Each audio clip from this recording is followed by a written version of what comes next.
สบายดีตอนเช้าท่านผู้ชมที่เคารพสบายดีท่านผู้ชมที่เคารพตอนท่านผู้ชมเข้าสู่การรายงานข่าวเช้ารุ่นใหม่จากห้องข่าวโทรภาพแห่งชาติข่าวเช้าประจำวันเสาร์วันที่ 4 ตุลาคม 2025ข่าวภาคนี้พบกับโฆษกพัญญาสุริพงษ์พร้อมด้วยข้าพเจ้าสุริวัลย์ผลเยี่ยมในสบาย การนำเส ดี นอ ตอ ข่าน ว เช้า เจ้าสบายดี ซึ่งข่าวเช้าในมื้อนี้ท่านผู้ชมมีหลายข่าวที่น่าสนใจมานำเสนอเป็นต้นคอมเมนต์ยังคงติดตามเรื่องของสภาพน้ำท่วมทางเมืองของเมืองเฟืองแขวงนิจันทร์ก็ถือว่าเป็นอีกเมืองหนึ่งที่ได้รับผลกระทบหนักพอสมควรและล่าสุดนี้การน้ำเพิ่นก็ได้ลงไปติดตามเมืองสภาพความเป็นจริงแล้วและก็ได้ให้การช่วยเหลือในเบื้องต้นแต่นอกจากนั้นก็ยังมีข่าวอื่นๆอีกที่น่าสนใจมานำเสนอทับอีติ้งเฮามาเริ่มที่ข่าวจากสารอวยพรจากบรรดาการน้ำขันสูงของสาธารณรัฐประชาธิปไตยปาตสุลาวส่งถึงบรรดาการน้ำขันสูงของสาธารณรัฐสหพันธ์เยอรมันเนื่องในโอกาสวันแห่งการโท่นโฮมสาธารณรัฐสหพันธ์เยอรมันครบรอบ35 ปีสารอวยพรจากพระประธานทองลุ้นศรีสุริตประธานประเทศแห่งสาธารณรัฐประชาธิปไตยปาตสลาวถึงพระประธานดรฟรังวันเตอร์สไตส์ไมเออร์ประธานาธิบดีแห่งสาธารณรัฐสหพันธ์เยอรมัน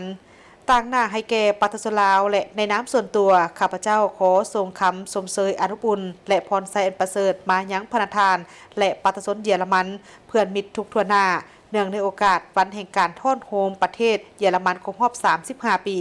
ข้าพเจ้ามีความปิติยินดีเป็นอย่างยิ่งที่เห็นว่าตลอดระยะที่ผ่านมาสายพัวพันมิตรภาพในการร่วมมืออันดีที่มีมาแต่ดนนานระหว่างสาธารณรัฐประชาธิปไตยปาตสลาวและสาธารณรัฐสหพันธ์เยอรมันได้รับการสืบต่อเสริมขยายอย่างบ่หยุดยั้ง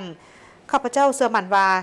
การพัวพันร่วมมือระหว่างสองประเทศพวกเขาจะนับมือนับแน่นแฟ้นและแตกดอกออกผลยิ่งขึ้นในซุ้มปีต่อหน้าเพื่อนำเอาผลประโยชน์มาสู่ประชาชนสองชาติพวกเขาก็คือเพื่อสันติภาพเสถียรภาพและการร่วมมือเพื่อการพัฒนาในภาคพื้นและในโลกข้าพเจ้าขอถือโอกาสนี้อวยพรให้แก่พระประธานจงมีสุขภาพเข้มแข็งมีความผาสุกและประสบผลสำเร็จทุกประการในหน้าที่อันมีเกียรติของพระประธานและประชาชนเยอรมันจงมีความผาสุกและมีความเจริญรุ่งเรืองยิ่งขึ้นในโอกาสเดียวกันนี้พระประธานสนไซศรีพันดรนายกรัฐมนตรีและพระประธานท้องสวรรค์พรหมวิหารรัฐมนตรีกระทรวงการต่างประเทศแห่งสาธารณรัฐประชาธิปไตยปาตสลาวก็ได้ส่งสารอวยพรถึงคู่ร่วมตำแหน่งอยู่สาธารณรัฐสหพันธ์เยอรมันเช่นกันประธานประเทศแห่งสาธารณรัฐประชาธิปไตยปาตสลาวตอนรับบรรดาประเทศเพื่อนมิตรเข้ายืนสารตาตั้งเพื่อดำรงตำแหน่งเป็นเอกอัครราชทูตคนใหม่ประจำลาวในเช้าวันที่ 3 ตุลาคม 2025เวลา 8:30 นาทีพระประธานทองลุ้นศรีสุริตประธานประเทศแห่งสาธารณรัฐประชาธิปไตยปาตสลาวได้ต้อนรับทานเคนวาซ่งเข้ายืนสารตาตั้งเพื่อดำรงตำแหน่งเป็นเอกอัครราชทูตวิสามัญผู้มีอำนาจเต็มแห่งแคนาดาประจำสาธารณรัฐประชาธิปไตยปาตสลาวซึ่งมีสำนักงานสถานทูตตั้งอยู่นครโลมิจันทร์ลาวและแคนาดาได้สั่งตั้งสายผูกพันการทูตน้ำกันในวันที่ 15 มิถุนายน 1974 ก่อนมาปฏิบัติหน้าที่การทูตอยู่ลาวทานเคนวาซ่ง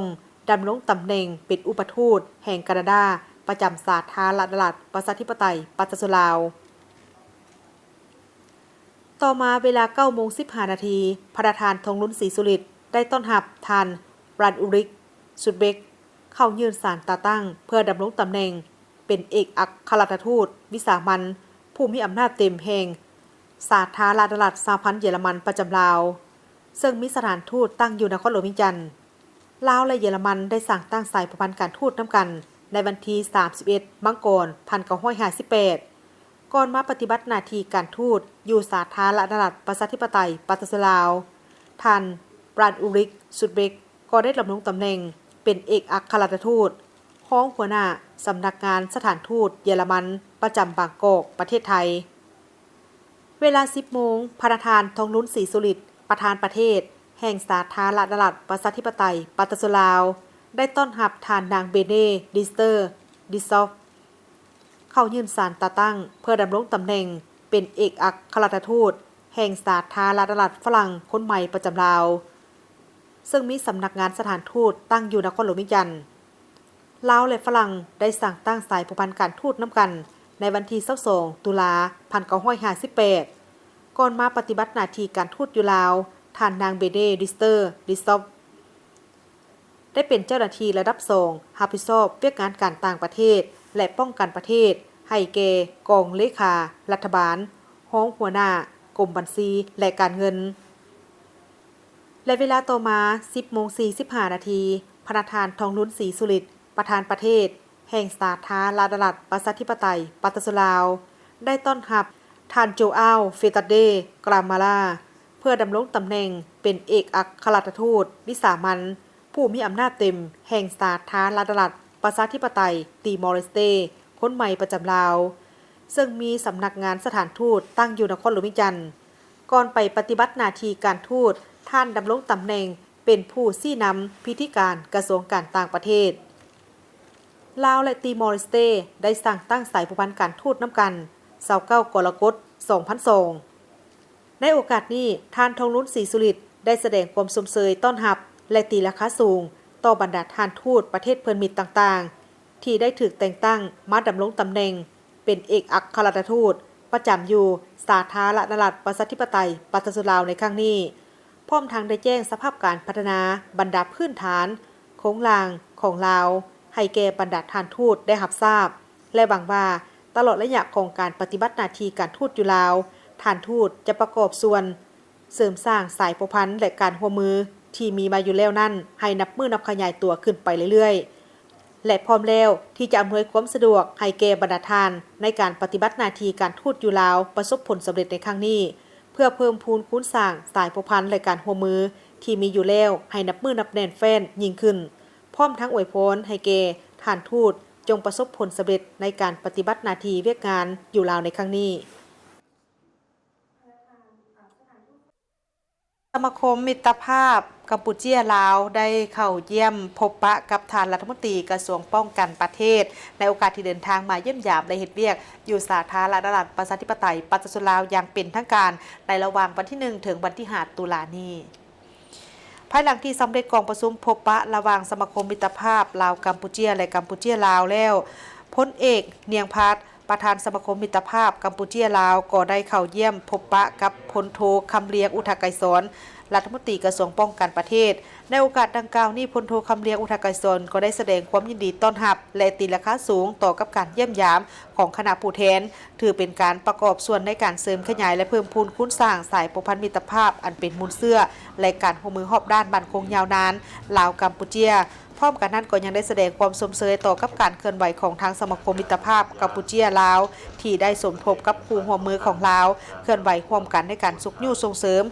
และสนับสนุนการพัวพันร่วมมือและไปมาหาสู่พบปะแลกเปลี่ยนสร้างกิจกรรมและช่วยเหลือซึ่งกันและกันระหว่างประชาชนโดยเฉพาะก็แม่นประชาชนตามสายแดนเฮ็ดให้สายแดนเป็นสายแดนแห่งมิตรภาพสันติภาพและการร่วมมือเพื่อการพัฒนาส่วนประธานสมาคมมิตรภาพกัมพูเชียลาวก็ได้แสดงความขอบใจต่อกับการต้อนรับอย่างอบอุ่นพร้อมทางได้แจ้งถึงจุดประสงค์และก็รายงานถึงสภาพการที่พ้นเด่นการพัฒนาของราชอาณาจักรกัมพูเชียและการเคลื่อนไหวของทางสมาคมมิตรภาพกัมพูเชียลาวให้ได้รับทราบโดยเฉพาะก็แม่นในกองประชุม2ฝ่ายได้มีการทบทวนคืนถึงการพัวพันร่วมมือและการเคลื่อนไหวการสร้างกิจกรรมร่วมกันในระยะที่ผ่านมาและปรึกษาหารือแผนการร่วมมือกันในต่อหน้าพร้อมกันนั้น2ฝ่ายก็ยังได้ปรึกษาหารือในการค้นคว้าการพัวพันร่วมมือในการสร้างการค้าสายแดนระหว่างลาวและกัมพูเชีย2ฝ่ายเห็นดีจะสืบต่อกลไกการประสานงานการแลกเปลี่ยนและการสร้างกิจกรรมร่วมกันเพื่อประกอบส่วนในการเสริมขยายและเพิ่มพูนคุ้นสร้างสายพัวพันมิตรภาพอันเป็นมูลเสื้อและการร่วมมือรอบด้านมั่นคงยาวนานระหว่าง2ภาค2รัฐและประชาชน2ชาติลาวกัมพูเชียให้นับมือนับเข้าสู่ล้วงลึกและก้าวเข้าสู่ระดับใหม่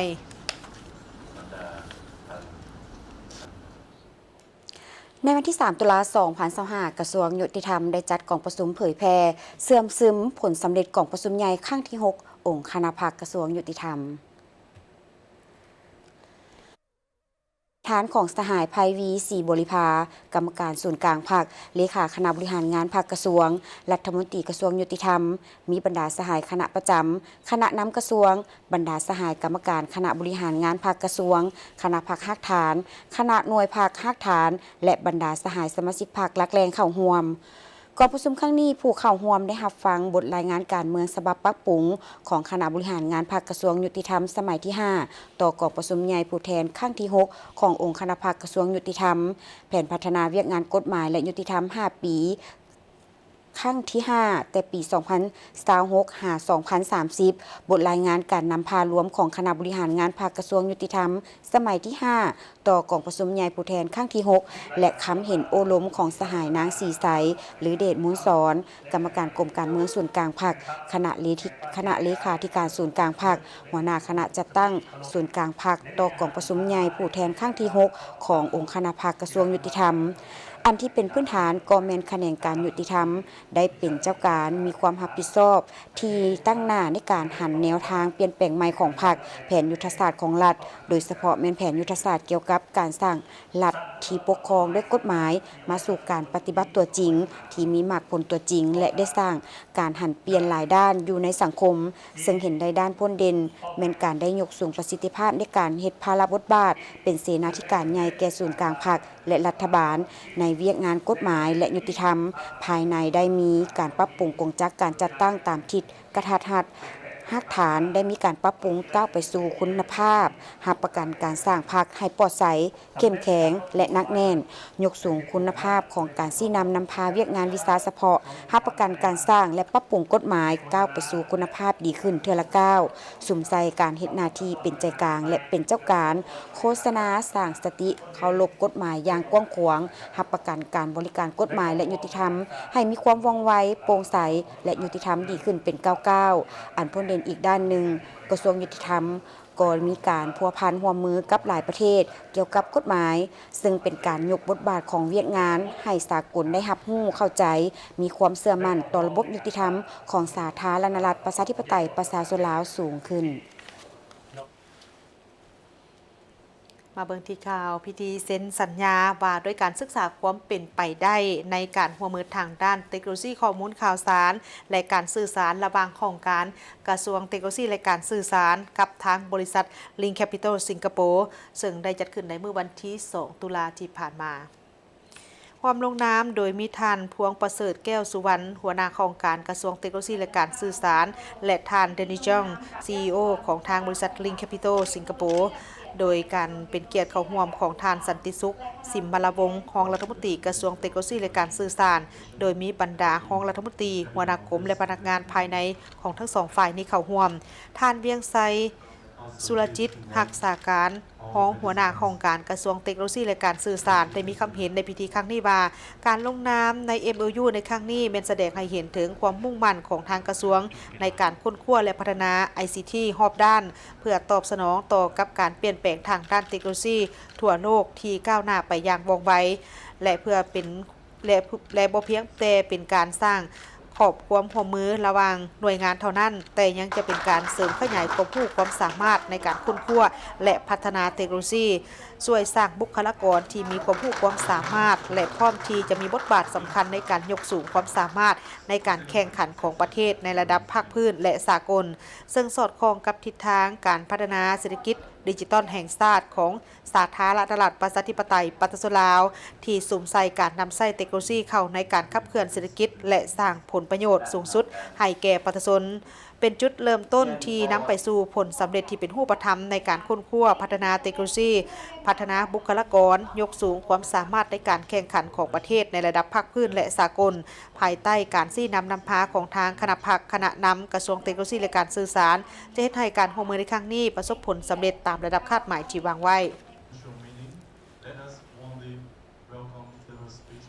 ท่านแสงอาทิตย์พิมพ์เมืองประธานคณะกรรมการปกครองเมืองจันทบุรีได้แจ้งให้ทราบว่างานบุญออกพรรษาประวรณาและสวงเหือประเพณีประจำปี 2025 ที่ท่าวัดจันทร์เมืองจันทบุรีในปีนี้จะจัดขึ้นในระหว่างวันที่ 6 ถึง 8 ตุลาคม 2025ในการกะเกียมจัดงานบุญออกพรรษาประวรณาสวงเหือที่ท่าวัดจันทร์ประจำปี 2025ให้บรรดาทานได้รับรู้และเข้าใจและพร้อมทางเสื้อเซิ้นเข้าร่วมงานให้มีความเบิกบานม่วนซื่นซึ่งเป็นงานบุญประเพณีของศาสตร์ลาวเฮาที่เคยสืบทอด กันปฏิบัติกันมาในทุกๆปี นับตั้งแต่มือจัดงานท่ามกลางบรรยากาศทั่วพักทั่วปวงชนลาวทางศาสตร์ร่วมออกแห่งแข่งขันกันสร้างผลงานคณะทับต้อน3วันประวัติศาสตร์ของศาสตร์ของพรรคก็คือวันสร้างต่างพรรคประชาชนปฏิวัติลาวครบรอบ70 ปีและวันสถาปนาสปป.ลาวครบรอบ50 ปีและวันขายวันเกิดของประธานไกรสอนพรหมวิหารครบรอบ105 ปีย่างเป็นขบวนการพุทธฟื้นเว้ารวมเว้าเฉพาะเพื่อคำรับต้อนและซุ่มเซ้ยกองประชุมใหญ่ครั้งที่8ขององค์คณะพรรคนครหลวงการจัดงานบุญก็เป็นการรักษาฮิตของประเพณีอันดีงามของชาติเป็นการประกอบส่วนดึงดูดนักท่องเที่ยวทั้งภายในและต่างประเทศเข้ามาเที่ยวนครหลวงเวียงจันทน์เป็นการสุขยูส่งเสริมการผลิตสินค้า1เมือง1ผลิตภัณฑ์เพื่อทดแทนการนำเข้าและเป็นการส่งเสริมการค้าขายเฮ็ดให้เศรษฐกิจดีขึ้นซึ่งงานบุญได้ประกอบมีกิจกรรมต่างๆดังนี้กิจกรรมทางด้านศาสนาและฮิตของประเพณีเริ่มเวลา 3:00 ตอนเช้าของวันที่ 7 ตุลาคม 2025 เป็นต้นไปจะได้มีพิธีคือเวลา 3:00 หา 4:00 พระอาจารย์มีพิธีสูตรออกพรรษาปวารณาเวลา 7:00 พิธีตักบาตรถวายสังฆทานตามประเพณีลาวเวลา 19:00 หา 19:40 มีพิธีเวียนเทียนไล่เหือไฟโคกส่วนเขตสวนเจ้าอนุวงศ์และผามไซทาวจันทร์เวลา 20:00 เป็นต้นไปมีการคบงานจุดบังไฟผุไฟดอกและบังไฟตะไลมีการแสดงศิลปะวรรณคดีเขตแคมป์ของทาวจันทร์มีการลอยกระทงและบ่อนุญาตให้ออกไปไหลอยู่กลางของส่วนกิจกรรมการส่วงเหือในวันที่ 8 ตุลาคม 2025 เริ่มแต่เวลา 8:30 นาทีเป็นต้นไปเริ่มจัดการแข่งขันส่วงเหือประเพณี55สีพายหญิงสายและเหือสู่ทรายเวลา 16:00 แม่นพิธีมอบรางวัลเหือสวงส่วนกิจกรรมงานวางแสดงและซื้อขายสินค้าแม่นได้กำหนดแต่วันที่ 4 หาที่ 8 ตุลาคม 2025 กำหนดเวลา 5 วันมีการแสดงและการขายสินค้าอยู่ในขอบเขตสวนเจ้าอนุวงศ์อยู่ตามขอบเส้นทางเจ้าฟ้างุม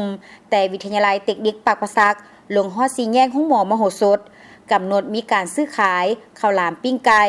ทางคนยางเบื้องเส้นทางแต่ธนาคารพัฒนาลาวลงมา4แยกไฟแดงสีหอม4แยกไฟแดงวัดอินแปงเส้นทางเศรษฐาธิราชไปหา4แยกไฟแดงวัดศรีสะเกษกำหนดเป็นบอนจอดรถจักรและรถใหญ่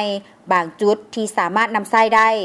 เฉพาะเส้นทางเบื้องบ้านวัดจันทร์มีไซเสียงยืนและบ้านสีหอมแมนกำหนดให้ขายข้าวหลามปิ้งไก่มีการตั้งบูธขายเครื่องขายสินค้าและผลิตภัณฑ์สำหรับการตั้งห้างขายเครื่องต่างๆทางเส้นทางเบื้องนอกและในขอบเขตสวนเจ้าอนุวงศ์แมนให้ตั้งห้างอย่างมีความเป็นระเบียบสวยงามสำหรับสถานที่ฝากรถแมนมอบให้คณะกรรมการจัดสรรสถานที่และอนุกรรมการปกส.ปกส.รับผิดชอบเป็นผู้ค้นคว้าพิจารณาตามความเหมาะสมคือหลายปีผ่านมากิจกรรมป้องกันชาติป้องกันความสงบได้มีการจัดตั้งป้องกันเวรยามและประจำการตลอด24 ชั่วโมงโดยนำไส้กำลังของเมืองจันทบุรีเป็นต้นตออยู่ตามบ้านสำนักงานองค์การทั่วเมืองให้มีความสงบปลอดภัยห้อยส่วนห้อยซึ่งกำหนดจุดป้องกัน38จุดในนี้จุดป้องกันวงใน19จุดและวงนอก19จุดและป้อมแจ้งเหตุ11912จุดมีศูนย์กล้องวงจรเพื่อติดตามอยู่ห้องการสวนเจ้าอนุวงศ์และผามกรรมการมีกำลังป้องกันทั้งหมด 1,085 คนในนี้กำลังสาวหนุ่ม325 คนได้ออกระเบียบการคุ้มครองงานบุญออกพรรษาปวารณาและสวงเหือประเพณีท่าวัดจันทร์ซึ่งมีบรรดาข้อห้ามดังนี้ห้ามบ่ให้มีการโฆษณาทุกรูปแบบที่ผิดต่อกฎหมายของสาธารณรัฐประชาธิปไตยประชาชนลาวห้ามขายหรือนำเอาอาวุธทุกประเภทรวมทั้งผ้ามีดง่าวหน้าเก็กกระถุนสนับมือโคมไฟลอยและประเภทสิ่งของที่มีคมต่างๆเข้าในงานโดยเด็ดขาดเว้นเสียแต่เจ้าหน้าที่ที่ได้รับอนุญาตห้ามบ่ให้เอายาเสพติดธาตุเบื่อสารเคมีที่ออกฤทธิ์ทางจิตประสาททุกชนิดสิ่งที่พาให้เกิดเสียงดังเกินขอบเขตบังกะโพกเข้ามาจูดและวางขายภายในงานอย่างเด็ดขาดห้ามนำไส้เครื่องขยายเสียงโฆษณาสินค้าดังเกินขอบเขตที่ระเบียบกำหนดไว้ ห้ามวางขายสินค้าและนำเครื่องเสียงออกมาโฆษณาสินค้าอยู่นอกบริเวณห้างเกินขอบเขตที่คณะกรรมการจัดงานได้กำหนดให้ห้ามขายและนำเอาผลิตภัณฑ์วัฒนธรรมลามกรูปภาพลามกต่างๆเข้ามาวางขายอยู่ในงานห้ามลิ่นการพนันทุกประเภทและอาละวาดตีกันห้ามขายเครื่องสะสายโดยบ่ได้รับอนุญาตจากคณะกรรมการจัดงานห้ามดื่มสิ่งมึนเมาเกินขอบเขตถ้าผู้ใดละเมิดจะถูกเจ้าหน้าที่กล่าวเตือนและนำตัวไปพักผ่อนไว้ก่อนห้ามบุคคลนิติบุคคลสำนักงานองค์การปกครองบ้านกีดขวางการจัดสรรสถานที่วางแสดงขายสินค้าของคณะกรรมการจัดงานห้ามตอกเหล็กหรือสิ่งของต่างๆใส่พื้นที่อย่างเด็ดขาดและห้ามติดตั้งห้านหรือวางเต้นเกินขอบเขตที่คณะกรรมการจัดงานกำหนดไว้ถ้าละเมิดจะถูกกล่าวเตือนและหยุดเซาโดยทันทีห้ามแจกจ่ายแผ่นพับหรือแผ่นเจียโฆษณาสินค้าต่างๆอยู่ภายในงานห้ามเด็ดขาดบ่ให้ผู้จับจองสถานที่สวยโอกาสจับจองหรือซื้อสถานที่เพื่อขายต่อให้ผู้อื่นเพิ่มเก็งกำไรและห้ามบ่ให้มีโฆษณาสินค้าโดยการเต้นโซนางสาวพร้อมนี้ได้แต่งตั้งจุดประจำการในแต่ละวันโดยเริ่มแต่วันที่6 ถึง 8 ตุลาคม 2025ประจำอยู่ภามกรรมการเพื่อบรรษาติดตามกวดกาเริ่มแต่เวลา 8:30 เป็นต้นไป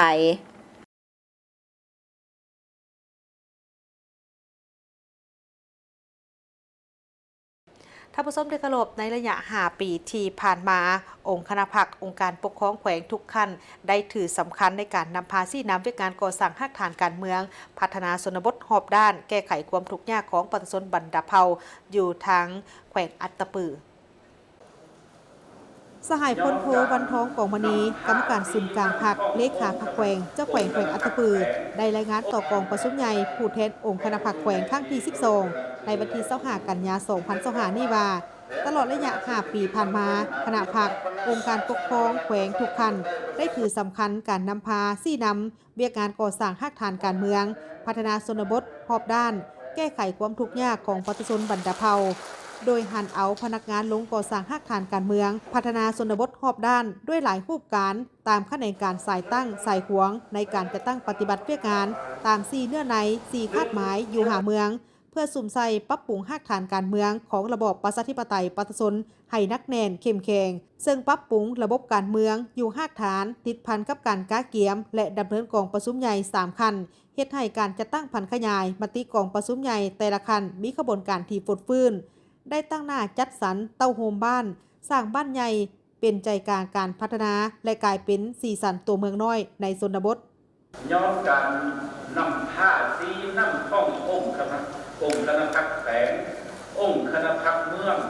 และอำนาจการปกครองเมืองชนะไส้เหตุให้การฟื้นฟูผลกระทบดังกล่าวได้รับการแก้ไขสำเร็จเกือบ100%ชีวิตการเป็นอยู่ของประชาชนมีการหันเปลี่ยนไปทางที่ดีขึ้น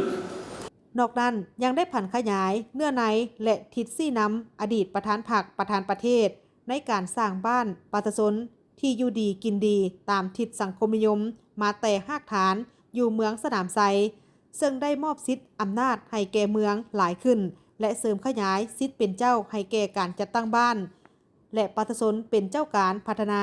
สุกยู่ติดตามปรับปรุงและบูรณะกงจักการจัดตั้งภาครัฐในทั่วแขวงสามารถเคลื่อนไหวตามสิทธิพลบทบาทของตนยกสูงบทบาทการนำพาซี่นำของคณะพรรครัฐแต่ละขั้นหันเข้าสู่กลไกการแบ่งสิทธิ์แบ่งอำนาจความรับผิดชอบให้แก่เมืองและเมืองลงสู่บ้านเป็นรูปธรรมหลายขึ้นอันพ้นเด่นก็แม่นการหันพนักงานลักแรงของเมืองลงไปเป็นนายบ้านบางจุดที่โลแหลมเฮ็ดให้สามารถแก้ไขปัญหาอยู่หากฐานได้ดี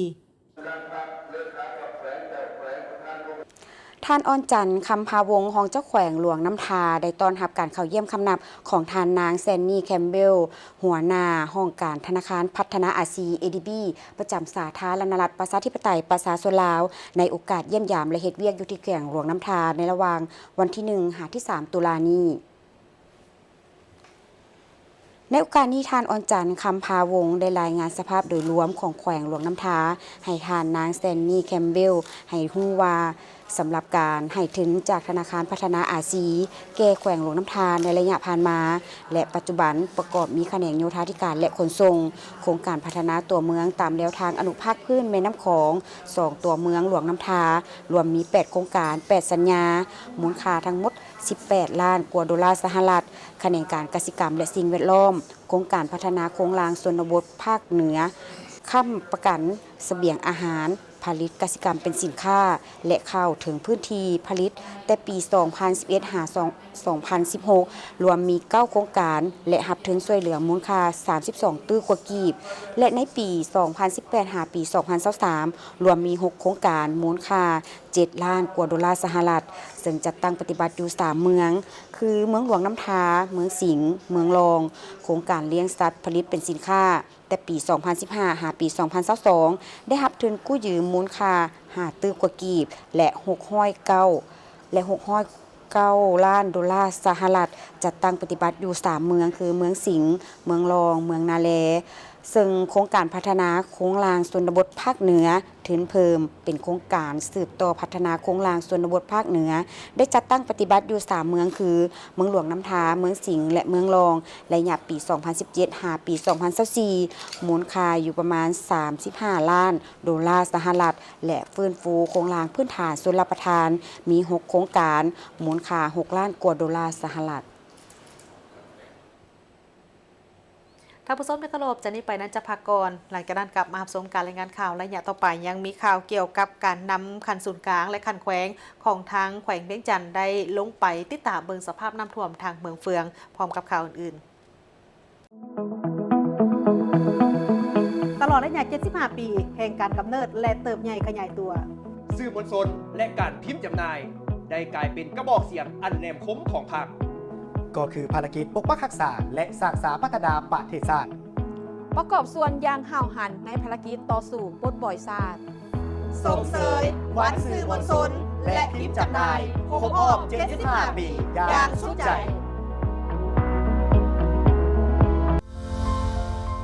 สื่อมวลชนและการพิมพ์จำหน่ายเป็นกระบอกเสียงอันแหลมคมของพรรคเป็นพาหนะเผยแพร่แนวทางนโยบายระเบียบกฎหมายแผนพัฒนาเศรษฐกิจสังคมของรัฐพร้อมเดียวกันนั้นก็นำเสนอข้อมูลข่าวสารสาระความรู้สาระบันเทิงให้ทุกสั้นคนได้รับรู้ถึงความเป็นลาวส่งเสยวันสื่อมวลชนและพิมพ์จำหน่ายครบรอบ75 ปีอย่างสุดใจ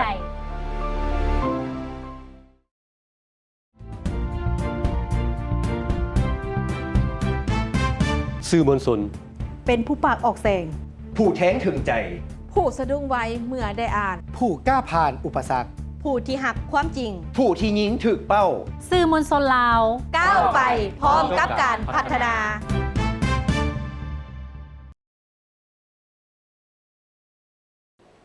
นำท่านผู้ชมเข้าสู่การรายงานข่าวและอย่างที่ 2 จากห้องข่าวโทรภาพแห่งชาติการนำคันศูนย์กลางและคันแขวงได้ลงไปติดตามสุกยู่การแก้ไขภัยพิบัติน้ำท่วมอยู่ทางเมืองเฟืองแขวงเวียงจันทร์ในเมื่อวันที่ 2 ตุลาคม 2025 นี้ท่านบวกคงนามบวงศ์รัฐมนตรีหัวหน้าของว่าการสำนักงานนายกรัฐมนตรีพร้อมด้วยท่านนางแก้วจันทวิไสรองรัฐมนตรีกระทรวงแรงงานและสวัสดิการสังคมได้สมทบกับท่านภูธนุเพชรไสสมบัติรองเจ้าแขวงเวียงจันทร์พร้อมด้วยภาคส่วนที่เกี่ยวข้องของทางแขวงเวียงจันทร์การน้ำของเมืองเฟืองได้เคลื่อนไหวติดตามสภาพน้ำท่วมการปล่อยน้ำของเขื่อนไฟฟ้าน้ำลีก1และ2พร้อมทางสุขยุการแก้ไขภัยพิบัติน้ำท่วมและมอบเครื่องช่วยเหลือให้กับผู้ที่ประสบภัยน้ำท่วมอยู่ทางเมืองเฟืองแขวงเวียงจันทร์ในโอกาสดังกล่าวนี้ท่านหัวหน้าของว่าการสำนักงานนายกรัฐมนตรีก็ได้รับฟังการรายงานเกี่ยวกับสภาพภัยพิบัติน้ำท่วมจากทางคณะกรรมการคุ้มครองภัยพิบัติขันแขวงและการบริหารจัดการน้ำของเขื่อนไฟฟ้าน้ำลีก1และ2จากผู้ต่างหน้าของบริษัทเขื่อนไฟฟ้าน้ำลีกเห็นได้ว่าในระหว่างวันที่29 กันยายนถึงวันที่1 ตุลาคม 2025 ที่ผ่านมาเมืองเฟืองแม้นได้รับอิทธิพลจากพายุบัวลอยได้พัดเข้ามาและเฮ็ดให้ฝนตกหนัก2-3 วันติดต่อกันอันได้เฮ็ดให้ปริมาณน้ำอยู่ตามสายน้ำต่างๆได้เพิ่มขึ้นสูงอย่างว่องไวด้วยเหตุนี้จึงเฮ็ดให้น้ำฝนได้ไหลเข้าอ่างเก็บน้ำลีกเพิ่มสูงขึ้นในระดับบรรจุสูงสุดของเขื่อน พื่อเป็นการรักษาระดับน้ำและป้องกันเขื่อนในวันที่ 30 กันยายน 2025ทางฝ่ายที่รับผิดชอบของการบริหารจัดการน้ำอยู่เขื่อนไฟฟ้าน้ำลีก1และ2จึงได้ปล่อยออกจากเขื่อนเพิ่มขึ้นตามลำดับซึ่งมวลน้ำดังกล่าวนี้จะบวกกับปริมาณน้ำตามสายห้วยต่างๆอยู่ลุ่มเขื่อนเฮ็ดให้สายน้ำลีกอยู่ลุ่มเขื่อนเพิ่มขึ้นสูงหลายและใน7บ้านตามเข็มน้ำลีกลุ่มเขื่อนไฟฟ้าเฮ็ดให้สิ่งปลูกสร้างของผู้ประกอบการทางด้านการท่องเที่ยวเป็นต้นกอเมนเฮือนแพไหลไปกับสายน้ำจำนวน55หลังและเฮือนแพที่เปเพอีกจำนวนหนึ่งเฮือนผักแคมน้ำห้านอาหารตูบสิ่งก่อสร้างและวัตถุหับไส้ต่างๆจำนวนหนึ่งก่อจมอยู่ใต้น้ำบ่สามารถประเมินได้หัวย่างข้ามไปหาสถานที่ท่องเที่ยวก็ถึกเปเพและเสียหาย2จุดพื้นที่การผลิตข้าวหน้าปีหัวสวนของพ่อแม่ประชาชนที่อยู่เรียบตามแคมน้ำลีกจำนวน7บ้านแม้นได้รับผลกระทบเสียหายหลายพอสมควรเส้นทางถึกน้ำท่วม2จุดเฮ็ดให้การสัญจรไปมาของประชาชนแม้นพบกับความยุ่งยากพอสมควรในเวลานั้นและต่อกับเหตุการณ์คือดังกล่าวนี้ทางองค์การปกครองขันเมืองคณะกรรมการต้านภัยพิบัติขันเมืองก็ได้มีการสมทบกับกำลังเจ้าหน้าที่ปกสลงไปสุมใส่ในการเพื่อลงไปติดตามถึงสภาพการช่วยเหลือบรรดาหัวหน่วยผู้ประกอบการที่ได้รับผลกระทบและประชาชนในพื้นที่ดังกล่าวนี้อย่างเต็มที่และก็มีความปลอดภัยในระดับดีซึ่งมาฮอดปัจจุบันนี้ระดับน้ำในระดับน้ำ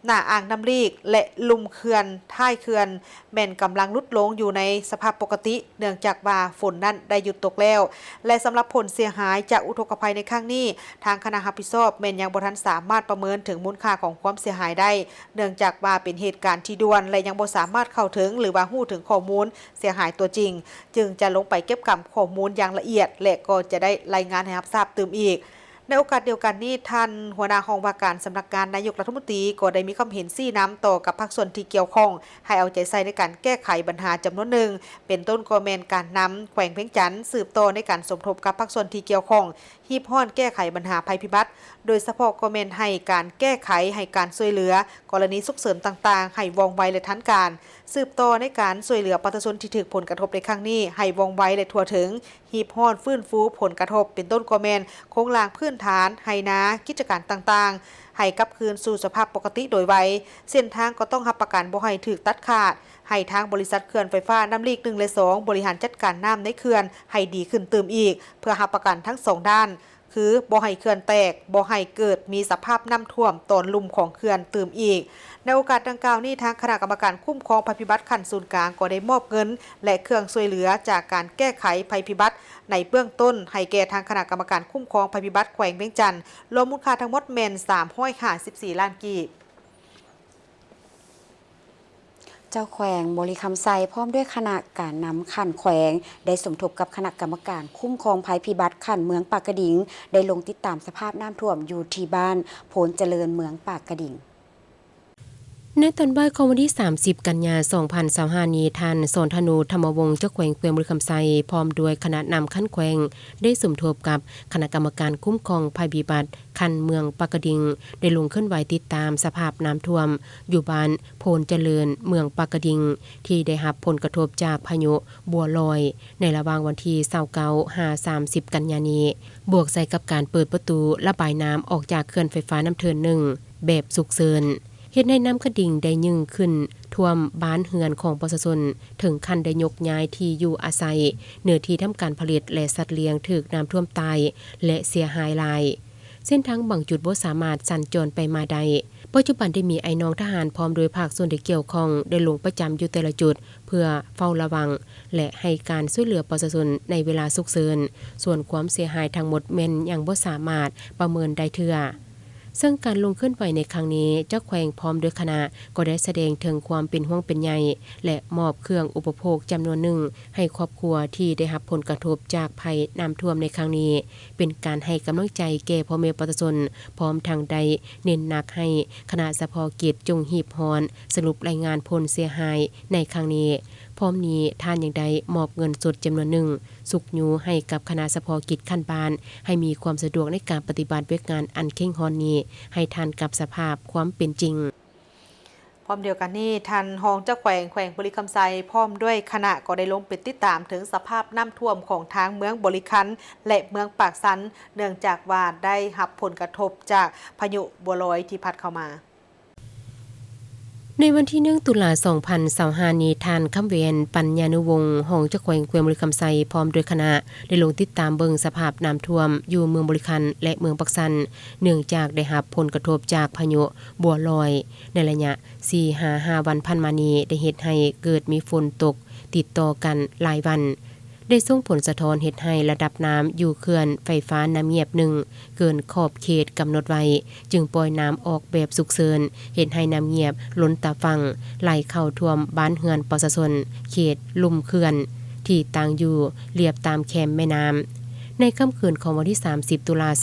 2025น้ำได้เข้าท่วมบ้านหาดเยือนบ้านท่าเหือบ้านสมเสริญบ้านน้ำปลาเมืองบริคันและบ้านทุ่งน้อยคุ้มสงครน้ำเงียบเมืองปักสันอย่างกระทันหันเบบ่ทันได้ตั้งตัวเหตุให้ที่อยู่อาศัยทุ่งนาหัวสวนสัตว์เลี้ยงของพ่อแม่ประชาชนเสียหายอย่างหลวงหลายสำหรับบ้านหาดเยือนจำนวนหลังคาเฮือนมี90หลังคาเฮือนบ้านท่าเหือ56หลังคาเฮือนบ้านสมเสริญมีทั้งหมด278หลังคาเฮือนบ้านน้ำปลามี137หลังคาเฮือนถูกท่วม62หลังคาเฮือนสำหรับอยู่บ้านทุ่งน้อยคุ้มสงครน้ำเงียบเมืองปักสันเม่นมีทั้งหมด44หลังคาเฮือนตัวกับสภาพดังกล่าวทางอำนาจการปกครองเมืองและอำนาจการปกครองแขวงได้ระดมทุกกำลังปกสเข้าช่วยเหลือพ่อแม่ประชาชนอย่างหีบด่วนเพื่อเก็บเมียนเครื่องของที่มีค่าสัตว์เลี้ยงขึ้นไว้บอนที่สูงให้มีความปลอดภัยโอกาสนี้ท่านคำเวนปัญญานุวงศ์รองเจ้าแขวงบริคำไซตั้งหน้าให้แก่การนำของแขวงเดมอบน้ำเดิมมีสำเร็จรูปปลากระป๋องจำนวนหนึ่งมอบให้อำนาจการปกครองเมืองบริคันแจกจ่ายให้พ่อแม่ประชาชนที่ได้รับผลกระทบในครั้งนี้พร้อมทางเรียกร้องให้อำนาจการปกครองเมืองบริคันเฝ้าระวังติดตามระดับน้ำอย่างใกล้ชิดและสุ่มทุกกำลังก็คือภาคส่วนที่เกี่ยวข้องเข้าช่วยเหลือพ่อแม่ประชาชนเพื่อให้ทันกับสภาพการที่จะเกิดขึ้นในต่อหน้าเหตุการณ์ที่ว่าน้ำไหลลากเข้าบ้านตุ่มซื้อน้ำท่วมอุทกภัยในครั้งนี้ฮะถือว่าโอ้น้ำเขาก็ได้ยินเสียงแจ้งจากทางเขื่อนไฟฟ้าน้ำเงียบนึงเนาะประมาณ7 โมงแรงเดี๋ยวนี้ให้พ่อแม่ประชาชนนะฮะหาดตะเกียมแต่มีเขื่อนน้ำไหลแล้วเขาจะเริ่มระบายแล้วเขาก็ได้แจ้งให้พ่อแม่ประชาชนหาดตะเกียมจำนวนนึงก็ได้เอาเครื่องสิ่งของออกมาต่างๆออกมาแล้วก็มาแต่เขาก็มีเหืออยู่บ้านเราแต่ว่าเหือน้อยเอามากับทีโบท่วงโบทันเวลาฮะแล้วเนาะมันก็เอามาเท่าละเป่าส่งเป่าเป็นเขาเป็นน้ำส่วนหลายก็มีแต่เอาชีวิตคนออกมาก่อนเครื่องของฟ้าน้ำใสก็อาจจะอยู่น้ำเฮือนน้ำซานเดี๋ยวนี้ก็ยังทยอยกันออกมาอยู่แต่ก็ยังบ่ทันแล้วปัจจุบันนี้ก็มีทางภาครัฐคันถึงเพิ่นก็เป็นกำลังปกสหันก็ได้เอากำลังมาช่วยทางเหือทางกำลังก็ถือว่าหลายเติบพอสมควรแต่ปัจจุบันนี้ทางบ้านตรงชื้นทางนี้น้ำก็ยังบ่ทันได้ลดได้ลงรักษาการเจ้าเมืองคำเกิดพร้อมคณะได้ลงมอบเครื่องช่วยเหลือประชาชนที่ได้รับผลกระทบจากภัยพิบัติน้ำท่วมอยู่ที่บ้านศพยวงต้นป้ายของวันที่30กันยายน2025นี้ท่านกีทรงลาวางรักษาการเจ้าเมืองคำเกิดพร้อมด้วยคณะได้ลงมอบเครื่องบรรเทาทุกข์เบื้องต้นให้แก่ครอบครัวที่ถูกน้ำท่วมบ้านศพยวงโดยมีท่านหัวหน้าห้องการแห่งงานและสวัสดิการสังคมเมืองการจัดตั้งบ้านและประชาชนภายในบ้านเข้าร่วม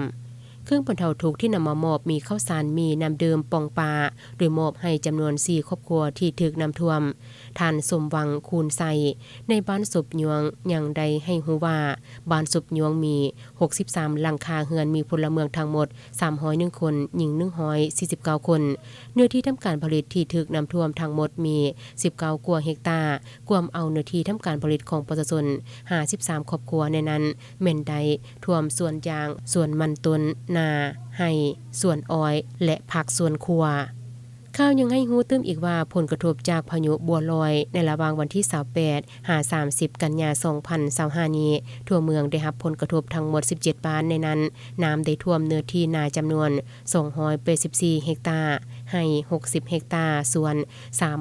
375เฮกตาร์ท่วมเหือน19หลังคาเหือนห้องการบ้าน1หลังโรงเรียน1หลังท่วมทางเลข 1E มี2จุดคือบ้านน้ำพาวและบ้านพลไซบ้านทงแซน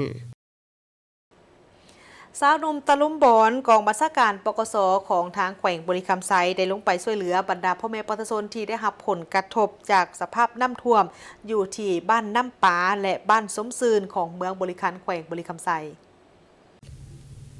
ในวันที่1 ตุลาคม 2025 ผ่านมานี้สาวหนุ่มตะลุ่มปอนกองบัญชาการปกสแขวงบริคำไซได้ลงช่วยเหลือพ่อแม่ประชาชนที่ถูกภัยพิบัติน้ำท่วมอยู่ที่บ้านน้ำปาและบ้านสมซืนเมืองบริคันแขวงบริคำไซโดยการนำพาของท่านพันเอกคำแพงนำพาวันห้องหัวหน้ากองบัญชาการปกสแขวงพร้อมด้วยคณะมีทานพันโทโอคำปุ้ยไมนีหัวหน้ากองบัญชาการปกสเมืองบริคันมีทานหอยเอกสีวอนเพชรทะวงศ์คณะประจำสาวนมฮักทานพร้อมด้วยสมาชิกสาวนมตะลุ่มบอนกองบัญชาการปกสแขวงเข้าร่วมอย่างพร้อมเพรียงอิงตามผลกระทบภัยพิบัติที่เกิดขึ้นเป็นต้นสภาพน้ำท่วมย้อนพายุบัวลอยพัดผ่านแขวงบริคำไซเฮ็ดให้ฝนตกแก่ยาวบวกใส่การปล่อยน้ำออกจากเขื่อนน้ำเงียบแบบสุกเสริญเฮ็ดให้น้ำไหลสู่กระทันหันซึ่งสร้างความเสียหายให้แก่ชีวิตทรัพย์สินของประชาชนอยู่ภายในบ้านหาดยืนบ้านท่าเหือบ้านน้ำปาบ้านสมซืนเมืองบริคันแขวงบริคำไซดังนั้นกองบัญชาการปกสแขวงบริคำไซได้มีทิศสินำอย่างเร่งด่วนเพื่อแต่งตั้งสาวหนุ่มตะลุมบอนกองบัญชาการปกสแขวงบริคำไซจำนวน47สหายสาวหนุ่มนักเรียนโรงเรียนปกสสันตนเลข4จำนวน35สหายโซเฟอร์รถ2สหายโซเฟอร์เหือ2สหายได้พร้อมกันช่วยเหลือพ่อแม่ประชาชนบ้านน้ำปาและบ้านสมซืนเมืองบริคันเก็บเมียนเครื่องของภายในเฮือนขนย้ายเข้าเครื่องใส่ประเภทต่างๆที่มีความเสี่ยงและได้นำเอาเหือเหล็กเข้าไปช่วยยกย้ายผู้เฒ่าเด็กน้อยภายในบ้านที่ถูกน้ำท่วมออกมาพักเศร้าอยู่บอนที่ปลอดภัยเจ้าการรายงานข่าวเศร้าอรุณใหม่แต่เพียงเท่านี้ขอบใจที่บรรทานให้เกียรติติดตามรับชมข่าวแล้วพบกันได้ใหม่ในการรายงานข่าวภาคต่อไปส่วนข่าวภาคนี้คุณสุขทั้งสองพร้อมกับทีมข่าวเศร้าลาท่านผู้ชมไปก่อนสบายดี